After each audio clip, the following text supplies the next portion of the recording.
Lani Cláudio e o Paulo Guedes já disse, né? Esse cartão vermelho não foi pra mim não, hein? Não, acho que não foi pra ele não, o cartão vermelho, mas tá chegando cada vez mais perto, né, Cláudio Humberto? Ele já perdeu vários nomes importantes ali dentro do Ministério da Economia. Esse é um assunto polêmico e mais uma vez a gente assiste o presidente Bolsonaro falando pela internet coisas que ele deveria ter conversado com os funcionários dele em reuniões reservadas, talvez antes, né, de divulgar, queimar o filme assim das pessoas tão abertamente. É meio constrangedor, mas é a forma que ele toca o governo dele, então a gente vai continuar vendo cenas como essa, imagina. E proibir o Renda Brasil parece meio autoritário ali, né, Cláudio Humberto? Não consigo resolver, proíbo esta palavra no meu governo. Enfim, a questão é a seguinte, a gente até mais cedo no jornal a gente previa que o presidente faria isso, né? Como ele fez da outra vez, e quando ele declarou, disse, não vou tirar de pobre para dar para paupérrimo. E era exatamente isso que estava em curso, né? Simplesmente, isso aí foi parte assim de uma rotina que tem aqui em Brasília, né? A rotina de plantação de notícia. Ou com o objetivo, que parece ter sido o caso, de balão de ensaio, né? De fazer um teste. Planta isso aqui no jornal para ver a reação das pessoas, ver como é que as pessoas, o Congresso, a opinião pública, né, os formadores de opinião reagem a isso. Mas ontem os caras exageraram, né? Ontem plantaram, você pode ver que são 3 informações diferentes plantadas em 3 jornais diferentes, né? Cada um publicou uma, né? Folha, Globo e Estadão. Um publicou a questão do seguro-desemprego, que o governo ia tirar dinheiro do Fundo de Desemprego para financiar o Renda Brasil. O outro jornal disse que haveria um congelamento no reajuste dos aposentados. Imagina, coisa criminosa, né? Mexer nisso. E o outro jornal garantia que o governo estava avaliando um corte de benefícios de idosos e deficientes. Eu acho que foi até a Folha. De idosos e deficientes. Quer dizer, nem assim, o maior inimigo do Bolsonaro seria capaz de perpetrar uma coisa como essa, né? De simplesmente olhar assim, olhar para o outro, vamos fazer mal a quem agora? Então vamos fazer mal aos velhinhos do INSS e aos deficientes. Então vamos tirar dinheiro dele. Então assim, eram três informações furadas, na verdade, né? Podem até ter sido vazadas com o intuito de enfim, testar, né, para verificar a reação das pessoas. Eu acho que esse foi o objetivo. O jornal nenhum vai publicar mentira, né? O jornal certamente publicou porque tinha fonte de informação. Mas o fato é que essa turma aí do Ministério da Economia está exagerando nessa coisa de divulgar ou de vazar, entre aspas, uma informação para sentir a reação das pessoas. Eles estão no governo errado, porque o presidente da República que nós temos não tolera esse tipo de coisa. Ele não vai chamar aí o ministro para pedir, ministro, como é que é essa história? Porque eu duvido que até o próprio ministro soubesse disso, ou soubesse dessa plantação generalizada, 3 plantações em 3 jornais diferentes, né? É por isso que eu acho que o ministro, com muita convicção, disse que o cartão vermelho não era para ele. Eu acho que não era mesmo. É para essa gente que o assessora, é gente que está próxima do ministro, cada um tem uma ideia exótica, né? E aí resolve então fazer esse vazamento. O cara está lá, é assessor, tem acesso ao ministro, chega para o jornalista e diz, estamos pensando em fazer isso, mas não bota meu nome.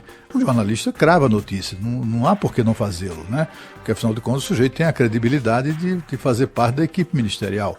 Um repórter que não levasse em conta uma informação com essa qualidade, né, não seria digno da função. Então, os 3 jornais acertaram no sentido de que publicaram a informação que receberam.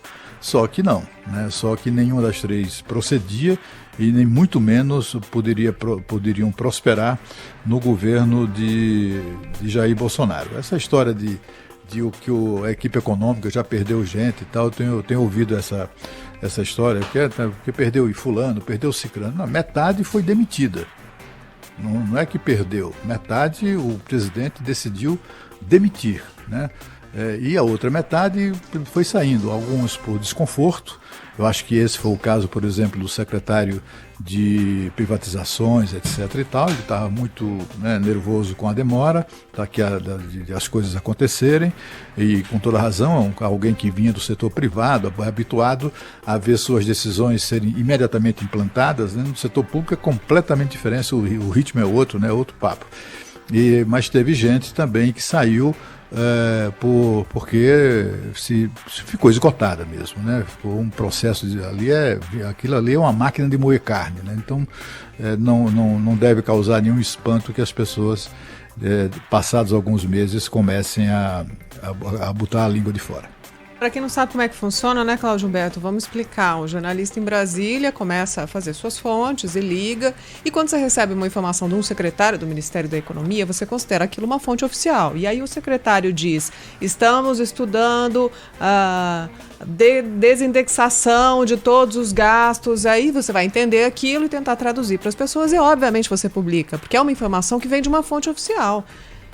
E o que aconteceu? O cartão vermelho a que Jair Bolsonaro se referia seria para o secretário especial de Fazenda do Ministério da Economia, o Valderi Rodrigues, que confirmou nos últimos dias que o congelamento de benefícios previdenciários estava entre as perspectivas ali, estava em estudo pela equipe do Ministério da Economia como uma possibilidade para fazer o recurso necessário para cobrir o gasto extra com Renda Brasil. Porque esse dinheiro tem que sair de algum lugar. O Brasil paga o Bolsa Família para um número específico de beneficiários, e o Renda Brasil teria um grupo maior, como tem o auxílio emergencial, que atende 65 milhões de pessoas e no momento de emergência. Agora, o Renda Brasil seria maior do que o Bolsa Família, e a gente tem que saber de onde vem esse dinheiro. A equipe econômica está estudando possibilidades, e aí vazou essa possibilidade para alguns jornais, como o Cláudio Humberto explicou, até cogitando opções diferentes, e aí vem a fritura pública por parte do presidente da República. E hoje teve uma entrevista coletiva, parece que o secretário não apareceu. Você vê que no vídeo o presidente lê 3 manchetes diferentes, 3 ou 4 manchetes diferentes. São todas diferentes. Porque o cara saiu plantando um num lugar, outro no outro, para ver qual é aquela que pegava bem e aquela que ia repercutir bem. Só que todas são péssimas, né? Como é que se pode defender, por exemplo, né, o congelamento no reajuste de quem foi aposentado com base no salário mínimo? Essas pessoas foram enganadas, essas pessoas foram ludibriadas pelo então presidente Fernando Henrique Cardoso. Essas pessoas foram convidadas pelo governo, foram convocadas pelo governo para realizarem planos de aposentadoria. Imagina que era o sonho, né? O INSS abriu a possibilidade do cidadão escolher se queria uma aposentadoria de um salário, 2, 3, 5, 10 salários mínimos, ia pagar para cada faixa, pagaria uma certa quantia durante um determinado tempo e ganharia aquela aposentadoria de um determinado número de salários mínimos, né? Aí tudo bem, muita gente aderiu a isso, começou a pagar, pagou durante anos, só que na hora de receber a aposentadoria, quem fez um plano para receber 6 salários mínimos, digamos, recebe hoje 2, 1,5, né? É gente que foi roubada pelo Estado brasileiro, né? Foi enganada, foi ludibriada. Aí você vai chegar exatamente para esse mesmo grupo de pessoas e vai dizer o seguinte: olha, durante 2 anos nós não vamos reajustar a sua aposentadoria. Quer dizer, surrupiaram o cara, bateram-lhe a carteira do aposentado e agora iam dizer o quê? Olha, você compreende, é pelo Brasil, né? Patrioticamente entenda que você tem que se convencer. Não tem como defender uma coisa como essa, né? Falar de alterar, dificultar ou reduzir o seguro-desemprego num país com 13 milhões e 300 mil desempregados é uma sacanagem inominável, né? Seria se o governo, se o presidente pretendesse fazer uma coisa como essa. Cortar benefícios de idosos e deficientes, então, isso, meu Deus, parece até piada, né? Isso aí parece uma coisa de como é que a gente faz, qual é a manchete que a gente vai bolar. Não é, só que não, né? Na cabeça do presidente, cada um desses jornais parou assim, qual é a manchete que a gente vai bolar aqui para sacanear com o Bolsonaro, né? Diz aí que ele vai cortar benefícios dos velhinhos. Tá ótimo. Só que não é assim que funciona. A notícia apareceu no jornal porque alguém do próprio governo vazou aquela informação. Estamos estudando de fato isso. E foi exatamente o que os jornais fizeram, publicando as notícias.